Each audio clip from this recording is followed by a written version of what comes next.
Vamos aproveitar, vamos falar sobre algumas coisas, aproveitar a oportunidade de falar com o senhor, que é uma oportunidade gigantesca. Muito obrigado mesmo. Falar sobre essa VNL que vem aí. Semana que vem estarei aí no Rio. O Rafa vai na semana do masculino, mas semana que vem estarei em contato com o senhor aí.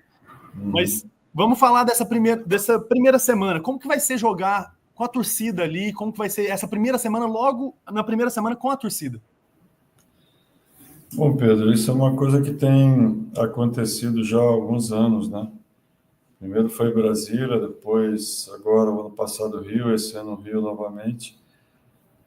E acho que é interessante, porque a gente já vai se encaminhando para aquilo que a gente acha que é importante para experiências das jogadoras. A gente está com um grupo que já jogou VNL, que já jogou no Rio, outras jogadoras estão vindo pela seleção pela primeira vez, vai ser a primeira apresentação delas no Maracanãzinho, diante da nossa torcida, em casa. Então, é um motivo de muita expectativa, a gente sabe da ansiedade, do nervosismo, da tensão que isso significa, mas isso é parte de um processo delas, que elas vão ter que passar para crescer, para aprender, para poder entender essa atmosfera que vai se realizar no Maracanãzinho. Então, é muito bom, muito legal jogar diante da nossa torcida, entendeu? Lógico que o time precisa jogar bem, precisa apresentar um voleibol. A gente está na 5ª semana de treinamento. Lógico que é uma ansiedade com essas coisas que são normais, vai haver um nervosismo, mas acho que isso vai se dissipando ao longo da competição, sabe? Mas é bom jogar aqui. E até pela essa preparação, como que você pensa e como que você idealiza assim, o revezamento do time, até para mesclar essas jogadoras e dar mais experiência para todo o elenco? O que acontece é que a gente precisa dar experiência para todo o elenco, mas ao mesmo tempo a gente precisa ganhar. Então, eu vejo assim, as pessoas falam, tem que dar chance para aquela, tem que dar...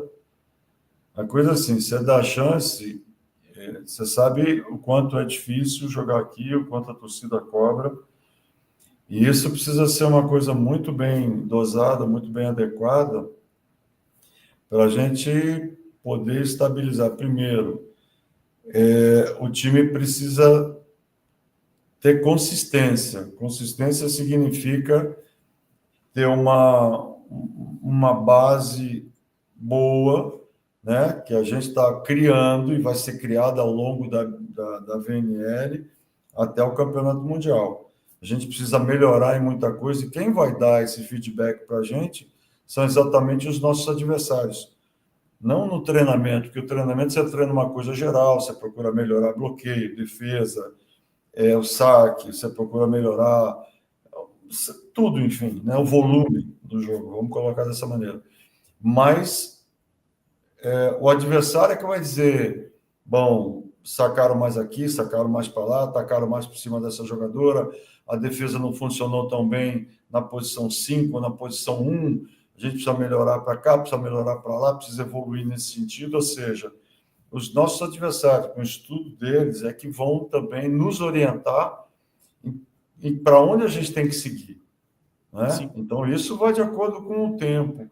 Então, a gente espera fazer bons jogos para fazer a gente responder alguma coisa sobre os adversários, por exemplo, da República Tcheca, né, que é o nosso primeiro.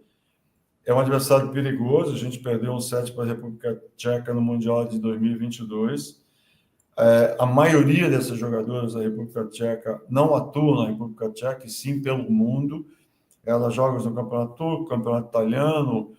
Tem uma jogadora central que joga no time do Paulinho, lá em Atlanta, e ele tem informações, olha, ela é boa de bloqueio, ataca bem. Então, essas jogadoras, na realidade, apesar de não jogarem como seleção com grandes campeonatos, né, elas classificaram esse ano, né, a primeira VNL que elas estão jogando, mas é um time perigoso, um time tecnicamente bom. Não sei se a Velko vem,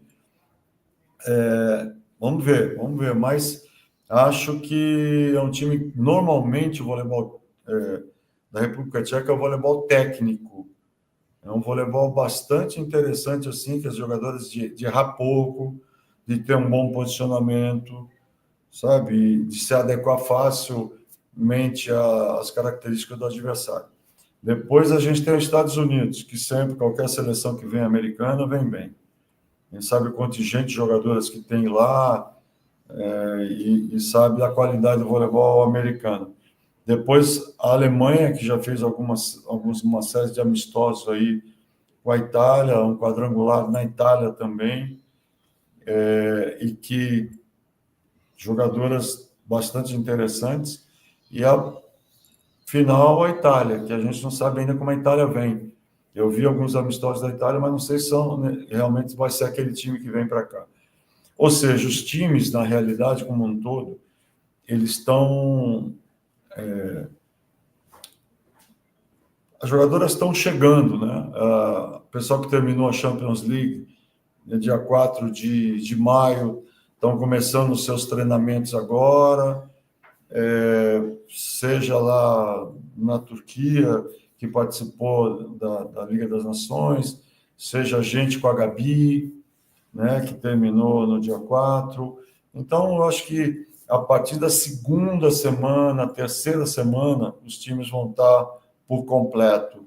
Eu acho que, por enquanto, a não ser República Tcheca, Alemanha, os Estados Unidos, eu acho que ali 70%, 80% vem com o time já, que eles idealizam para a VNL.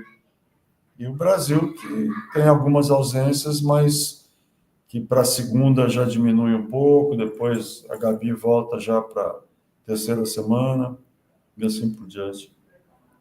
Zé, e você citou dos adversários, né? Queria te perguntar, na sua visão, assim, quais são, tirando o Brasil, né, os principais candidatos, assim, ao título da VNL? E consequentemente, é um Mundial também, né? É um Mundial. Mas sempre são essas equipes, né? Você vê a Sérvia, a China, que entram nesse bolo, fora Itália, Estados Unidos, que a gente sabe, a Polônia é um time perigoso, a Turquia, que era o grande favorito para vencer a Olimpíada de 2024 em Paris.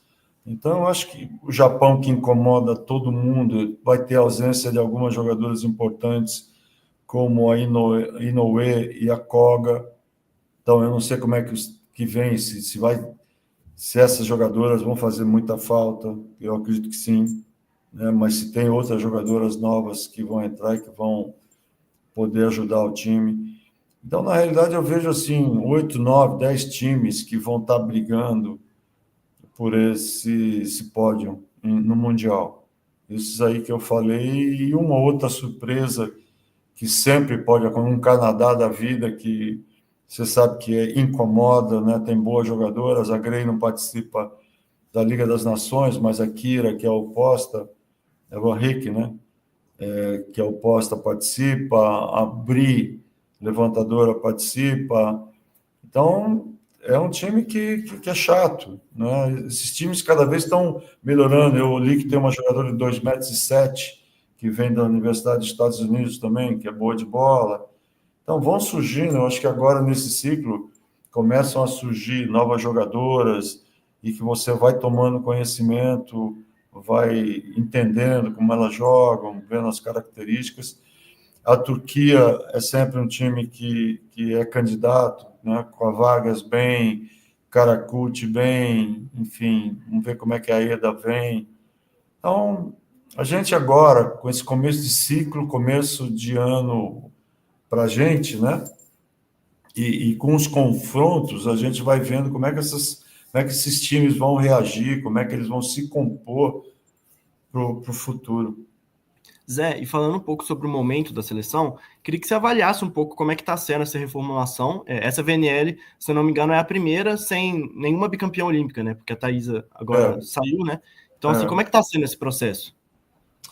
Eu acho que natural, como sempre foram os outros, né? O ano pós-Olimpíada sempre é um ano onde as jogadoras pediam para ficar fora ou davam uma diminuída no ritmo.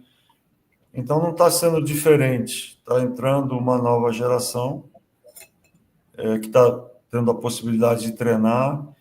O que aconteceu aqui é que a gente, esse ano, deu uma mudada em todo o aspecto de planejamento em termos de confederação.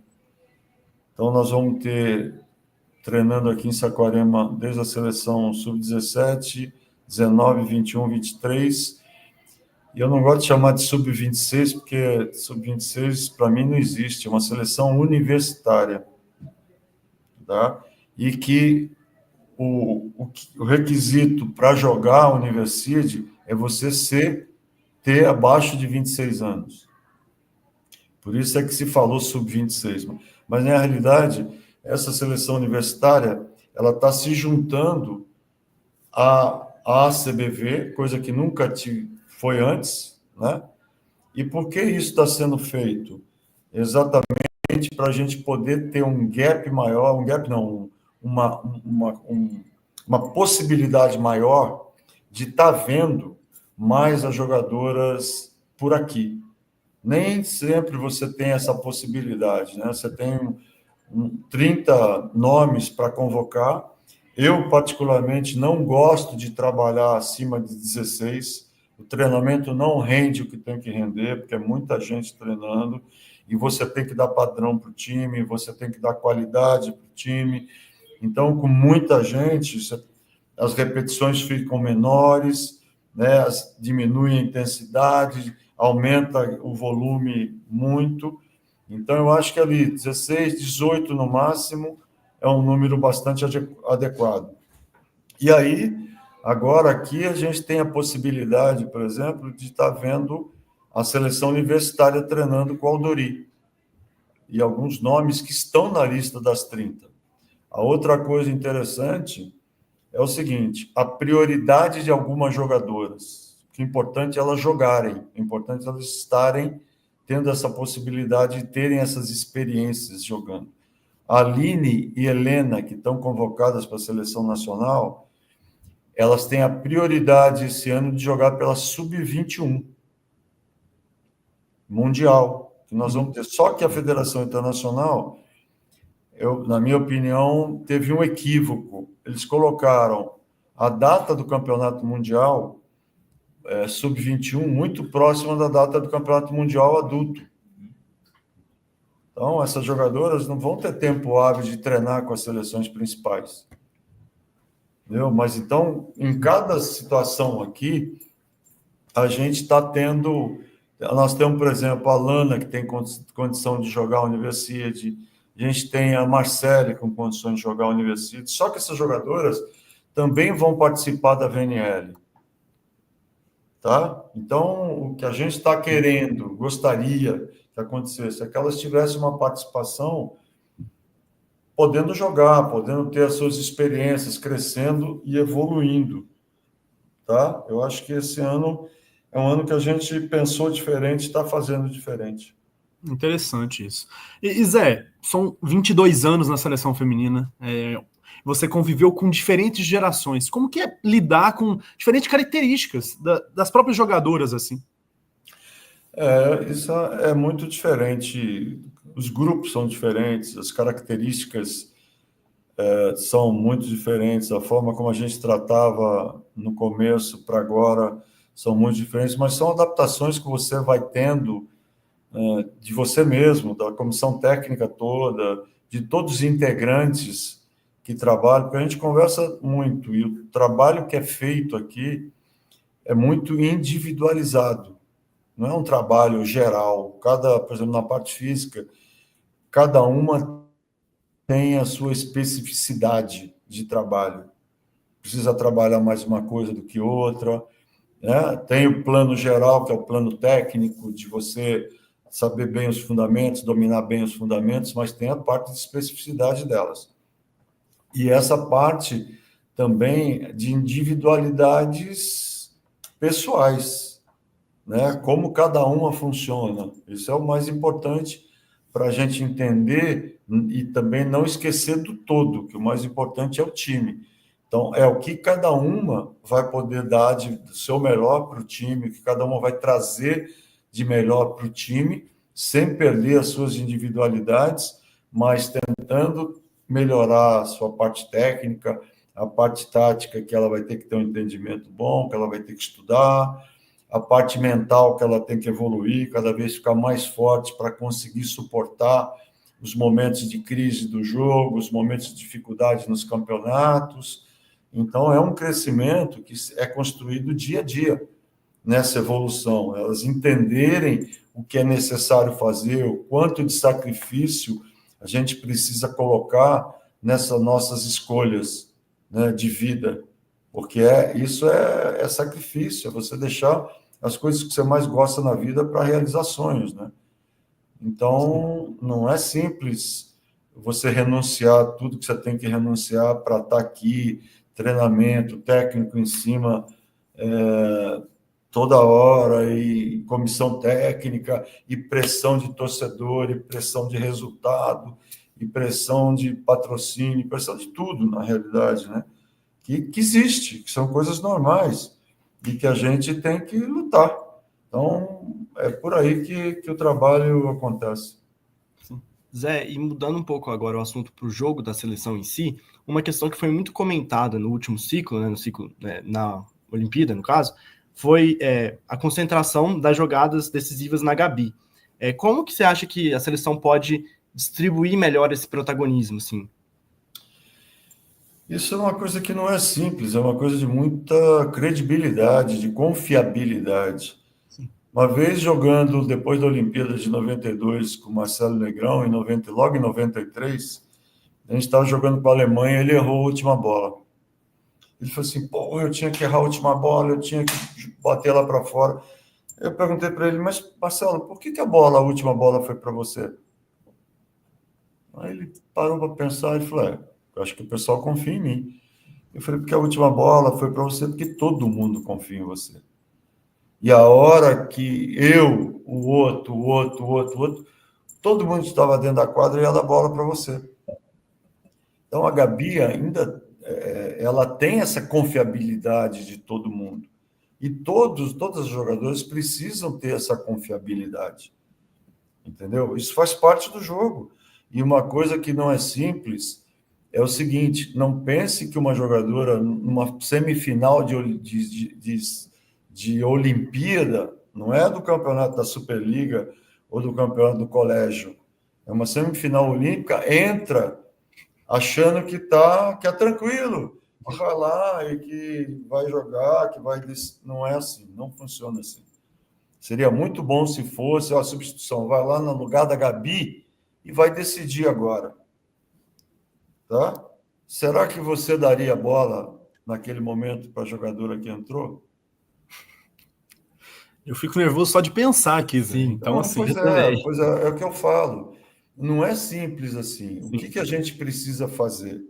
Que essas jogadoras todas cresçam, evoluam, para terem opções, para terem a confiabilidade de todo mundo. Mas isso é um processo de crescimento que você vai construindo, né? Que agora, nessa geração que a Ana Cristina tem que continuar construindo, ela já está construindo, que a Júlia Bergman tem que construir, que a Tainara tem que construir, que a Giovana tem que construir, que a Gabi tem que continuar construindo, porque assim, eu vou jogar contra algumas seleções do mundo. Quais são os jogadores que mais recebem bola dessas seleções? Como é que a gente vai conseguir parar essas seleções? A gente só vai parar essas seleções se a gente conseguir parar essas jogadoras. Não é assim que funciona? Então, como é que a gente ganhou da Turquia? A disputa do bronze? Porque a Vargas não funcionou tão bem. Né? Então, tem esses detalhes do jogo que, se essas jogadoras não funcionam, não tem outra jogadora assim pronta no nível dessa jogadora para segurar. Né? Eu vejo as pessoas falando como assim, podia ter tirado a Gabi, botado outra jogadora. A pessoa não tem ideia que quando você pega na mão da jogadora, muitas vezes, o quão fria a mão dela está, de nervosa, de suada, de transpirando. O fato de você olhar, tem muita construção a ser feita. Não é da noite para o dia, são anos e anos para decidir jogos, para poder estar absoluta. Uma construção de uma Gabriela Guimarães, no mínimo 10, 15 anos, para você ter uma jogadora. Hoje a Gabi é a melhor jogadora do mundo na posição dela, por uma série de circunstâncias que ela construiu. Então, ela vai ser mais marcada? Vai. Né? Agora, diz assim, ó, vamos duplo para ela e vamos deixar no simples para outra. Mas se você deixar no simples para outra, a outra no simples não virar, o que você faz? Você vai jogar com a Gabi na próxima bola no triplo, não vai ser no duplo. E assim funciona. A gente tem que, na realidade, tentar construir mais jogadoras e melhores, mais confiantes, cada vez mais produtivas, que deem mais opções, que tenham consistência. Né? Nós ainda oscilamos um pouco na nossa realização de números, falando de estatística. Né? Eu acho que a gente precisa cada vez levar isso mais para cima. Por exemplo, uma jogadora que, na minha opinião, fez uma Olimpíada excepcional, que tinha um certo descrédito, mas a gente confiava muito nela e sabia do potencial dela, foi a Naemi, entendeu? Que a gente sabia da qualidade dela. E se ela tivesse uma concentração maior, se ela tivesse uma visão mais madura do jogo, e foi o que aconteceu com a Nai durante o processo de treinamento da VNL do ano passado e também da Olimpíada. Eu acho que ela teve um comportamento, atitudes, uma consistência que foram excepcionais, entendeu? Foi muito legal ver esse processo de construção. E assim, a gente precisa tentar fazer com todas elas.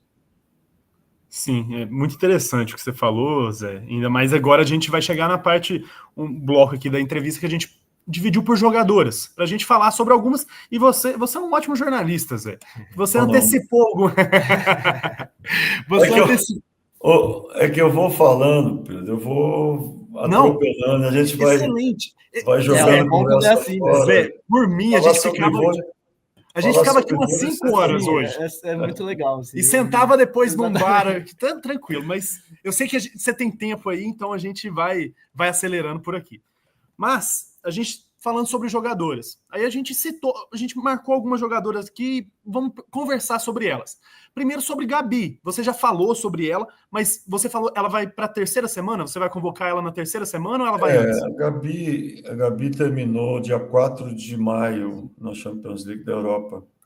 Fez uma temporada incrível na Itália e a gente tem conversado muito. Ela também requer cuidados, né? A Gabi já está na batalha aí há alguns anos e precisa estar cuidando. 1,80 m, tem que estar saltando 80 centímetros no mínimo o tempo inteiro. Baixa um pouquinho, ela começa a ter dificuldade.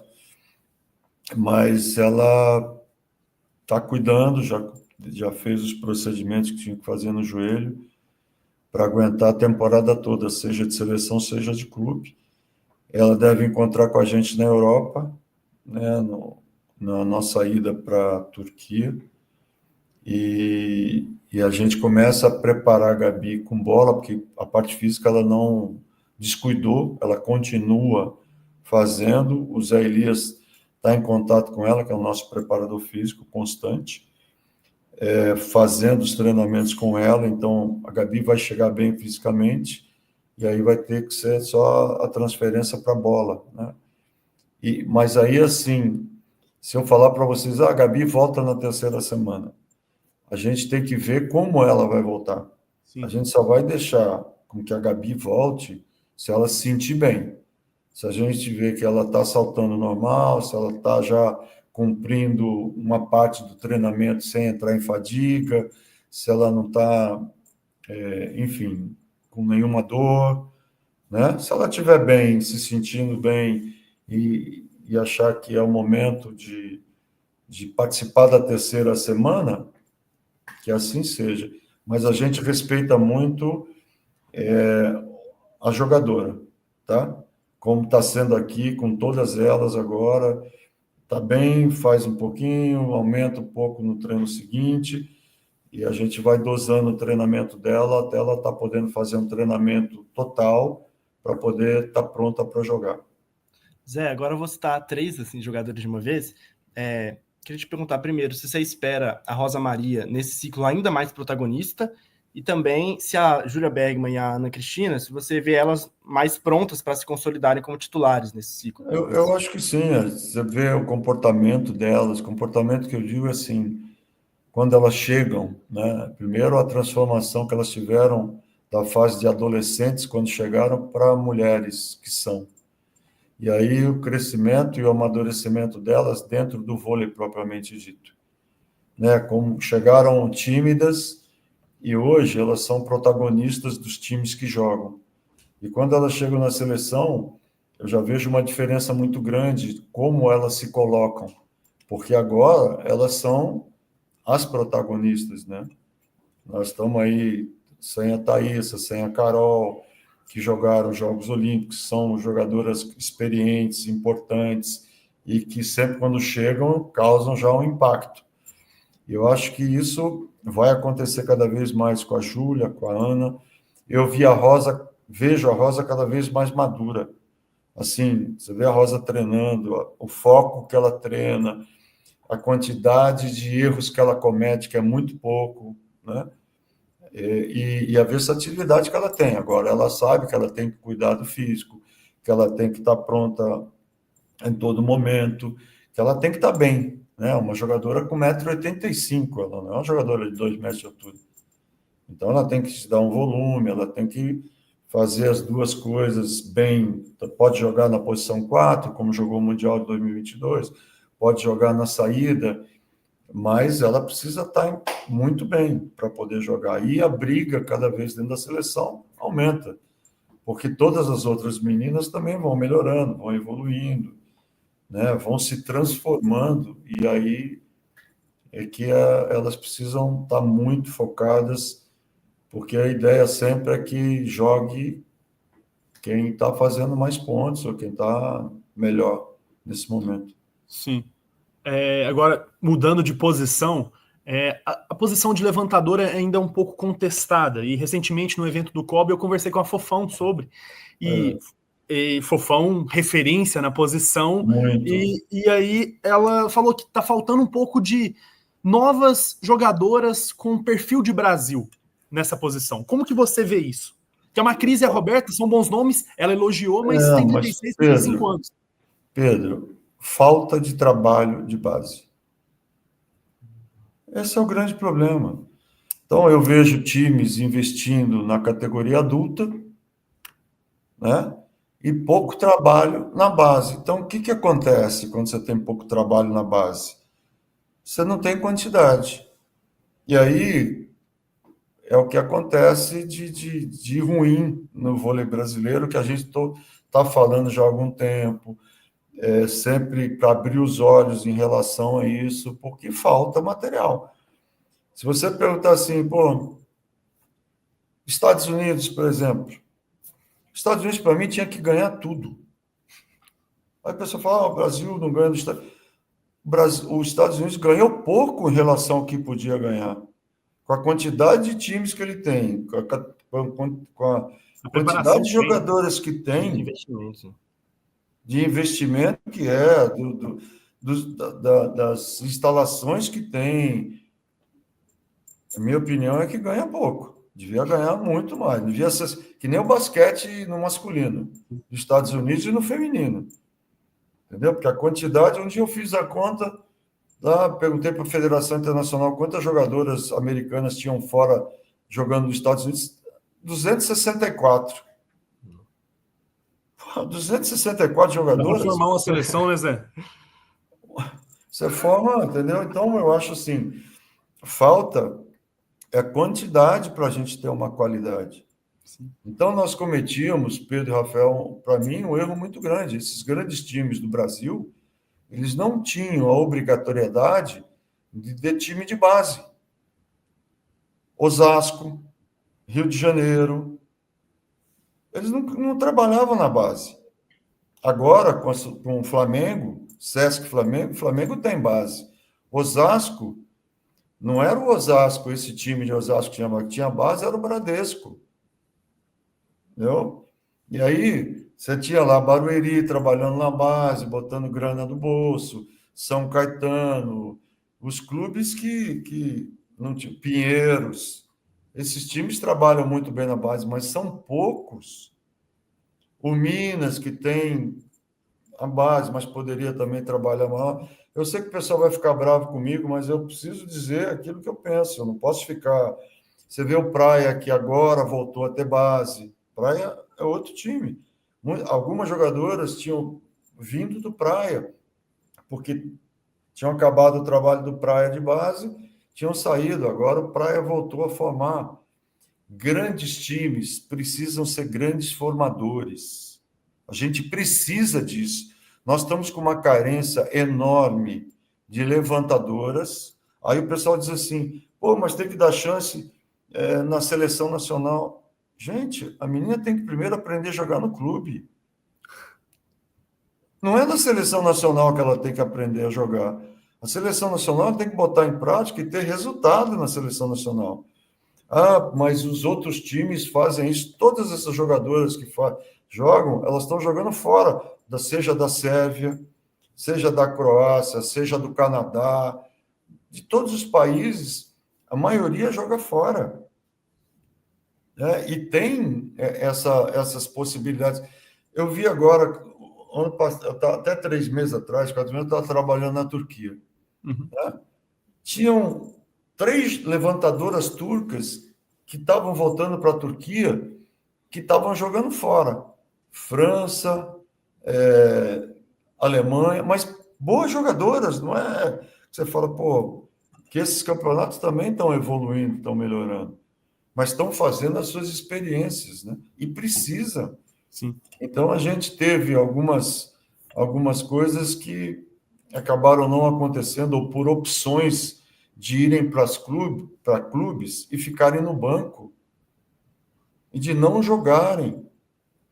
E aí é difícil, porque jogadora, levantadora principalmente, precisa conseguir espaço para poder jogar, para poder sobressair, para poder melhorar, evoluir, perder, ganhar, mas viver aqueles momentos, treinar com bons treinadores, né? E isso faz parte do processo delas.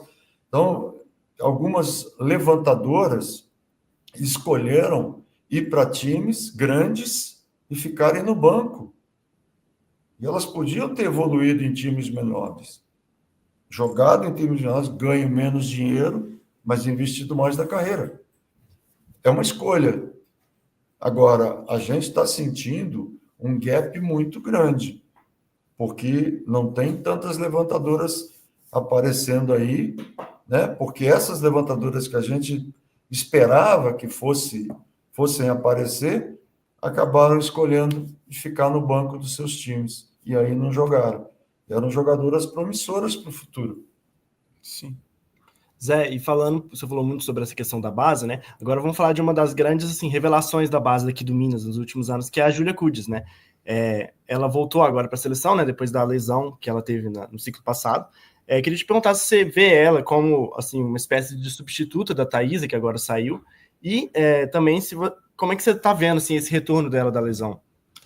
A Júlia voltou bem, graças a Deus. A Júlia tem várias coisas que eu acho bacana dela. Primeiro é o astral. Ela, assim, uma jogadora de um astral fantástico, uma solaridade, assim,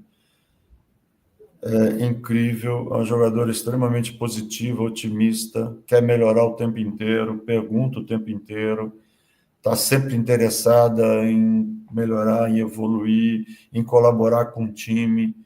E achei que acompanhei todo o processo da Júlia, né? Eu acho que ela já está melhorando a cada dia, sabe? Vejo que ela tem coisas ainda grandes a melhorar, mas tecnicamente principalmente, ela me chama muita atenção. É uma central que é uma das melhores centrais que eu vejo assim em defesa. Vamos falar do quê? Lógico, bloqueio já é uma coisa que ela faz bem. Ela é completa, no caso, né?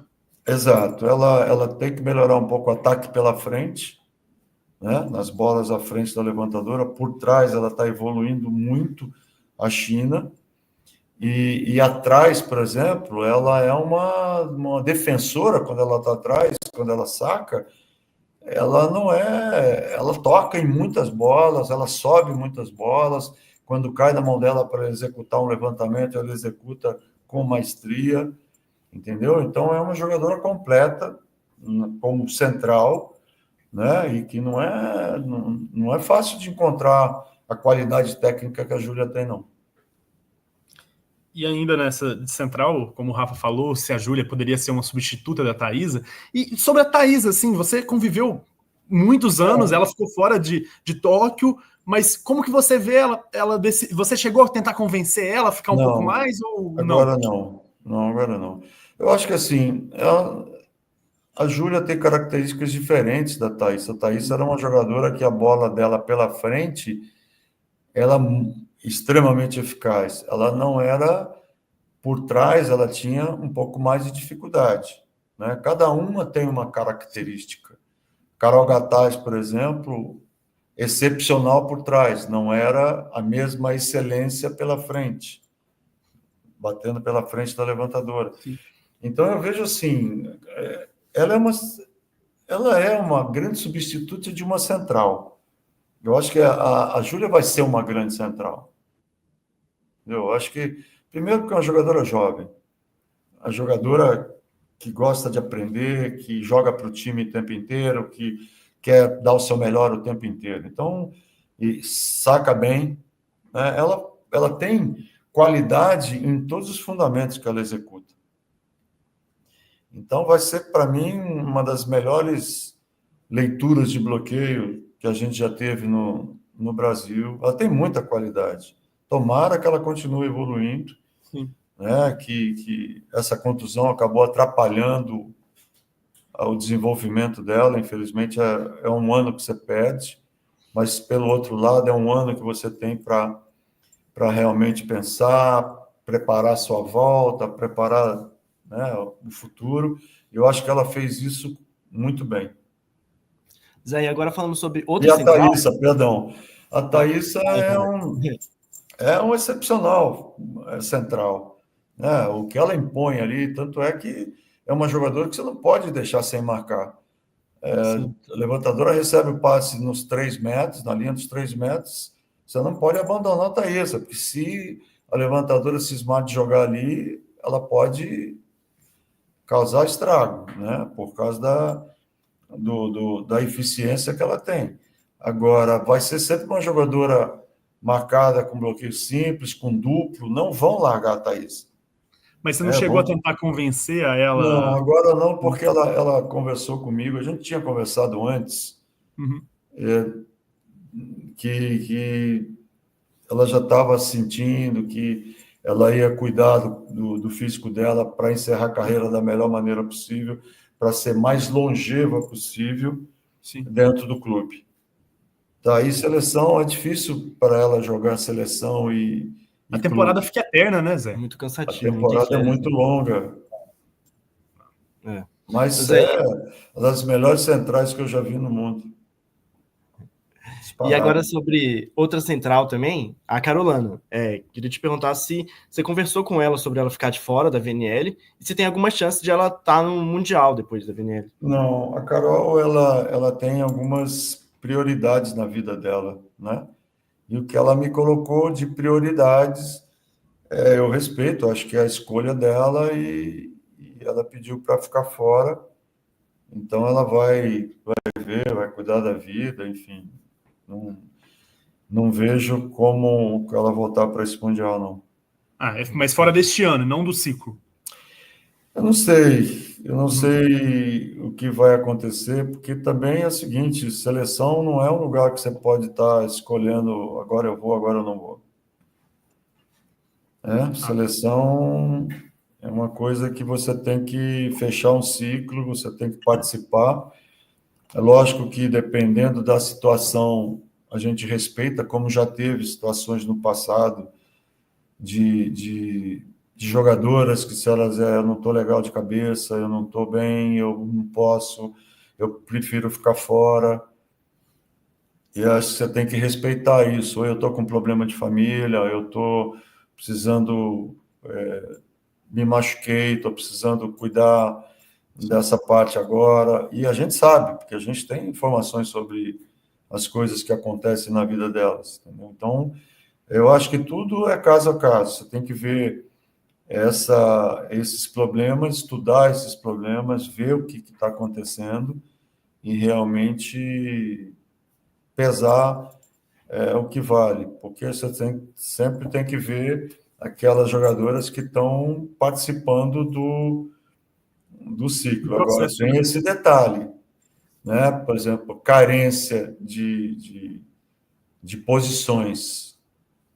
E aí você tem que você tem que ficar atento muitas vezes no que acontece nessa possibilidade. O que a gente quer é sempre representar da melhor maneira o nosso país. Né? Jogadoras que podem ajudar, jogadoras que fazem uma temporada boa. Cada caso é um caso que a gente tem que estudar, mas o ideal sempre é que exista uma participação do ciclo, que essas jogadoras possam fazer o ciclo inteiro, sem terem problemas, né? Isso seria o ideal para todo mundo, mas nem sempre é assim. E nesse quesito ainda de pediu para ficar fora, como que você viu tudo que a Natinha passou esse ano e como que foi a conversa com ela também? Não, essa é uma coisa que ela me falou, olha, eu estou bem, eu preciso me cuidar e pediu para ficar fora. Acho que é E por a aí. posição dela entra mais nessa parte um pouco mais carente do que a relação da Carolina? Eu acho que o problema é o nível dessas jogadoras, né? Quais são as jogadoras que estão mais prontas nesse momento para serem convocadas e atenderem uma convocação? Porque a gente já perdeu a Nai, né? Sim. A Nai engravidou. Então, como vai ser? Quer dizer, agora que nós estamos com Laís, com Marcela e Kika, né? A gente torce para que todas joguem bem, que elas tenham um bom aproveitamento. Enfim, vamos ver o que vai acontecer. Como é que elas vão responder? Não é simples, né? Elas vão substituir jogadoras importantes numa posição muito delicada, que é a posição de líbero, como é a de levantadora. E vamos torcer para que tudo elas consigam dar o respaldo para o time necessário e que evoluam durante a temporada. Zé, agora fechando um pouco esse bloco de jogadores e caminhando já para o final, assim, a gente queria Porque perguntar... senão a gente fica aqui 5 horas de prazo, Zé. Se você quiser, a gente volta amanhã também. Brincadeira, mas vamos já caminhar para o final aqui. A gente queria falar um pouco também sobre você, né? Sua carreira. Queria te perguntar se você ainda tem a intenção de trabalhar em clubes e se nesse período agora você chegou a receber algumas propostas, porque chegou a ter algumas especulações, assim, né? Recebi. Graças a Deus, né? Todo ano chega ou de clube ou de seleções. Isso aí também, não é só de clube, não. Mas eu acho assim, para trabalhar no Brasil é mais complicado, né? E eu decidi ficar mais no Brasil agora do que fora. Eu acho que eu prefiro agora ficar viajando, por exemplo, como tem o Paulinho nos Estados Unidos, né, para acompanhar o campeonato, dá para ficar 15, 20 dias com ele lá, acompanhando o jogo, acompanhando o treino, dá para ir para a Europa, porque eu tenho alguns amigos também, ficar acompanhando o jogo, acompanhando o treino. A única diferença é você não dar treino, né? Como era o caso da minha passagem pelo Fenerbahçe em 2011, 2012, e logo em seguida pegar a seleção nacional. Eu lembro que naquele ano eu tinha treinado a Sokolova, que foi nossa adversária naquele fatídico jogo contra a Rússia, fatídico para eles, né? Bom para a gente. Marcante. E a Kim, né? Porque quem levou a Kim para o Fenerbahçe fui eu. Quem indicou a Kim para o Fenerbahçe fui eu. Até foi uma história engraçada, porque eu cheguei lá e falei, olha, eu quero essa jogadora, o presidente do time, que não é o presidente do clube. Eu falei, ó, e aí ele me chamou um dia lá, 2 dias depois, no escritório, e mostrou o computador. Eu falei, pô, você quer essa Kim? Aí eu fui mostrar para ele qual a Kim que eu queria. Aí eu falei, não, é a Kim Yong, porque Kim na Coreia é Silva. Aí é uma confusão, né? Aí a Kim saiu do Japão, onde ela estava jogando, e foi jogar no Fenerbahçe pelo primeiro ano, e jogamos contra a Kim em Londres, na Olimpíada. E foi o jogo que quase tira a gente na disputa, né, porque aquela coisa que o pessoal fala é até bom, nós estamos indo, um assunto vai puxando o outro, que os Estados Unidos, se perdesse para a Turquia, a gente estava fora, né? Todo mundo fala isso, né? Os Estados Unidos salvou o Brasil. Tem outro detalhe que pouca gente sabe. Nós salvamos os Estados Unidos em 2003, na Copa do Mundo, que os Estados Unidos estava fora da classificação. Nós tínhamos o último jogo contra a Itália, e nós já estávamos classificados para a Olimpíada de 2004. Encontro com a Daniela Scott. Daniela Scott me pergunta, vocês vão jogar sério para ganhar ou vão perder? Eu falei, Dani, fica tranquila, vocês vão classificar. Vocês não vão precisar jogar pré-olímpico, vocês não vão precisar jogar nada. Nós vamos ganhar da Itália e vocês vão classificar. E deu certo, nós ganhamos da Itália, os Estados Unidos entrou porque o Brasil ganhou da Itália. Senão os Estados Unidos ia ter que disputar um qualifying olímpico. Então, pouca gente sabe dessa história, fala só dessa de 2012, mas não fala e não sabe de 2003. Então, está registrado aí, vocês ficam sabendo que a gente também honrou a camisa nacional, ganhando um jogo que nós não precisávamos ter ganho. A gente não botou, né? Botamos o time para jogar, ganhamos e deu tudo certo. E, Zé, você falou que trabalhar no vôlei brasileiro é complicado. Me explica esse complicado e você recebeu proposta. Por exemplo, Praia ou Minas, que é os nossos mais perto aqui. Ô Pedro, não vou entrar em detalhe. Não, eu falo assim. Não, eu falo o que é complicado para você, o que dificulta, se é o modelo de gestão aqui no Brasil ou alguma coisa que tipo. Não. Mas vem, olha, pensa só você. Eu sou gestor do projeto de Barueri. Sim. Muitas vezes ponho dinheiro no projeto, como fazia agora com os patrocínios, graças a Deus, com o Paulistano, com o Atlético Paulistano, com a Junção, com a IP, né, que nos ajuda demais, que é produtos de higiene e limpeza, higiene pessoal. Isso veio dar um alento para a gente muito com a lei de incentivo. E outra coisa que eu torno a repetir, nós não conseguiríamos sobreviver, porque toda a nossa base é custeada com o dinheiro da lei de incentivo, os nossos profissionais são pagos com a lei de incentivo, mas as jogadoras não, você não pode pagar a jogadora com lei de incentivo. E nós já tivemos sem patrocínio, e o patrocínio fui eu. Para manter o projeto, eu tive que tirar dinheiro da minha família. E aí, como é que eu vou ser técnico de um time e jogar contra o projeto que eu luto para sobreviver, para manter em pé, para ajudar? Eu não posso fazer isso, não tenho como fazer isso. O que eu posso é sair do Brasil, como eu fiz, trabalhar no TAI, né, na Turkish Airlines, por um ano, uma temporada e um pouco, e 1 mês e meio, né? Isso dá para fazer. Agora, no Brasil, é muito difícil. Faz sentido isso. E para a gente fechar, na Superliga ainda, como que você viu essa quebra da hegemonia, Minas e Praia, e se você acha que vai ser mais equilibrado, assim, equilibrado que eu falo, sempre é equilibrado, mas eu falo com alternância nas finais como teve nesse ano? É o que seria sempre bom, né, Pedro? Que tivesse uma alternância, uma briga pelas primeiras colocações. Mas eu acho, assim, que essa quebra, ela realmente foi inesperada, né? todo mundo acreditava, pelo menos, vamos colocar, talvez 90% das pessoas, que as finais pudessem ser novamente Minas e Praia.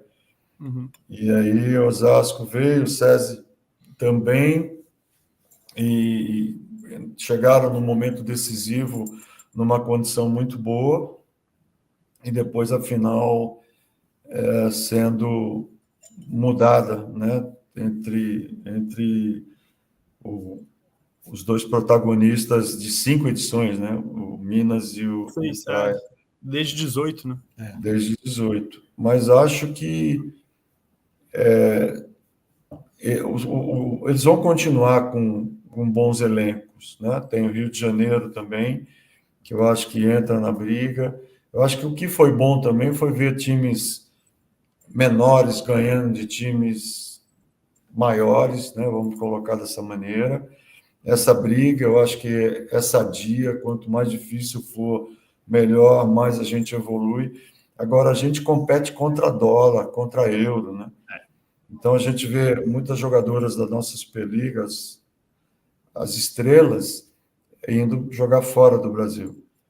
Então, isso também não é muito legal. É bom que, uma hora ou outra, elas façam uma experiência fora, mas quando ficam muito tempo fora, para a gente não é muito benéfico como Superliga. Eu acho que cai E o como padrão seleção também, Zé? também. Na Não, seleção para também. a seleção, assim, quando elas jogam fora, não é tão problemático, porque elas são protagonistas nos seus times. Elas são jogadoras que decidem nos seus times. O problema é quando é reserva, né? O problema é quando vai para ser reserva. Muita gente fala, por exemplo, da Diana, né? A Diana, ela só foi reserva porque eu não fui o técnico. Porque se eu fosse o técnico da TAI, meu time era Nerimã e a Diana no meio, né? Diana no meio, não tenha dúvida que ela ia jogar. Ela só foi para o banco porque mudou o treinador. E aí, Ante Vasilante Tonac passou a ser titular. Porque o meu time ia jogar com Roberta, Diana e Júlia. Depois era lá Tuba, Nerimã e uma outra central, né? Que poderia ser, tudo bem, a Carmen, a Bushra, mas a Diana só foi reserva porque trocou o treinador e aí, por número de estrangeiras, ela foi para o banco. Mas, normalmente, é que o voleibol turco tem essa coisa, né? Só podem jogar 3. Antigamente eram 2. Mas o italiano, mais, se não me engano, o italiano podem 4 jogadores. Mas é por aí. Eu acho que o importante é ir para jogar. Depende muito da situação, né? Comigo aconteceu isso. Infelizmente, como eu saí, os 3 jogos, ela participou de 2. Sim. Zé, que nem eu falei, se a gente pudesse, ficaríamos aqui o tempo inteiro. certeza. Mas, pelo combinado que eu combinei com os meninos lá, eu tenho que te liberar. Te agradeço Tem muita história, né? Não, nossa, e assim, a gente falou muito pouco vida. sobre você. A gente falou muito sobre seleção. Mas é melhor. Pedro, não falamos. Não Eu temos que faço falar. questão, Zé. Nós temos que falar sobre a jogadora, sobre o planejamento, Não, sobre o também, projeto. O também, mas importante é o ciclo, os jogadores que estão aparecendo, a base, a gente tem que dar força para a base. A gente verdade. precisa muito ter mais interessante o que jogadores. você Eu falou. estou muito feliz aqui de estar vendo algumas jogadoras. Daqui a pouco chega a seleção sub-17, daqui a seleção sub-19 está treinando aqui, a 21 foi para Barueri, a 23 está treinando aqui, a 26 chega, vai para o Rio, depois vem para cá. Então, a seleção universitária são jogadoras que a gente está de olho. O que eu quero dizer para vocês, importante, é falar em quem a gente está monitorando, as jogadoras que a gente precisa dar chance, precisa ver, mas não tem como fazer isso só na seleção nacional, não tem tempo e não tem campeonato e jogos hábeis para isso.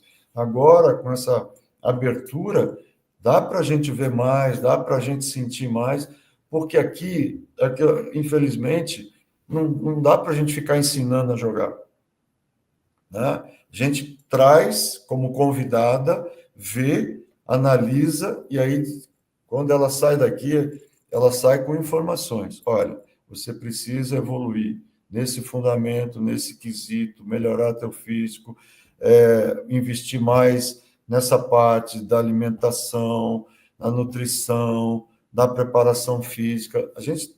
Ela sai daqui com várias informações para que um dia ela possa voltar. Não quer dizer que ela foi cortada hoje e que ela não vai ter possibilidade de jogar amanhã. Você vê, por exemplo, a própria... Eu que vou pedir para alongar um pouquinho o nosso papo aqui. Que isso! A conversa da Camila e da Carol Gataz. Foram jogadoras que acreditaram no sonho até o fim. Elas não desistiram do sonho.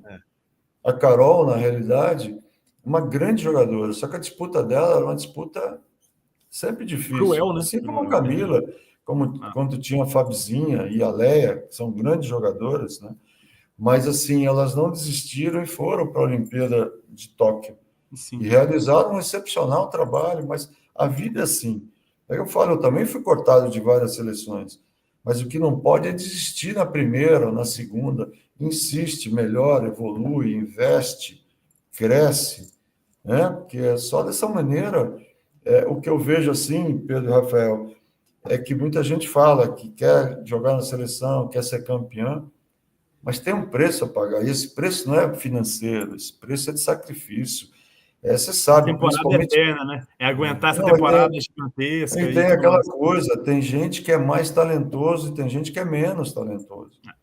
E aí quem não é tão talentoso, talentosa, tem que treinar mais, correr mais, investir mais, né? Não tem jeito, Papai do Céu não deu o mesmo talento para todo mundo.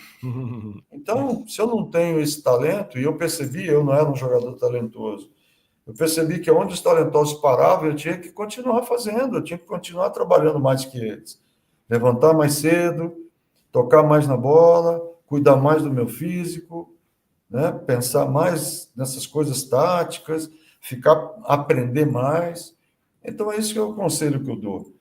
Sabe? Não desista do seu sonho agora. Não é o técnico que vai... Investe, acredita e treina. Agora, eu treinei hoje 2 horas, tá bom. Amanhã o que você vai fazer? Quanto tempo você vai treinar? Você vai dormir com a bola? Você vai ficar na parede tocando? Você vai ficar... Eu saía de um lugar para o outro para jogar vôlei. De vez em quando estava no Guarujá, tinha uma pelada lá em Santos, pegava a balsa, pegava o ônibus, ia lá para o posto 3 para jogar, para aprender com os caras. Qual é o que eu falo? Qual é o preço de sacrifício que você quer fazer para se tornar uma grande jogadora? Sim. Né? Aí não coloquem a culpa só nos outros. Porque o técnico não gosta de mim, porque o técnico gosta mais da outra. Corra. Todo mundo que corre, que se dedica, é visto. Queira mais, se comprometa mais, faça mais. Sempre existe essa possibilidade. Agora, você tem que ser melhor que a outra, apresentar números melhores, né? E é por aí. Então, foi um prazer falar com vocês. O prazer Rafael foi todo nosso, querendo perguntar outra coisa. Ele já cresceu. Não, eu vou deixar o Rafael despedir, depois eu despeço. Não, que isso. Zé, o prazer foi todo nosso. Foi uma conversa muito, muito, muito boa. Uma honra imensa nossa, assim, de poder entrevistar você, ouvir você falar de vôlei, assim, igual o Veno falou, se a gente pudesse, a gente ficava 5 horas aqui só te escutando, assim. Que bom, mas nós vamos ter outras oportunidades. Com certeza. Semana que vem eu te incomodo aí no Rio. Exatamente. Será um prazer. Tá fechado. Obrigado, Zé. Obrigado, Zé. Foi um prazer, viu? Abraço. Até mais. Obrigado a Valeu, vocês. obrigado. Tchau. Tchau.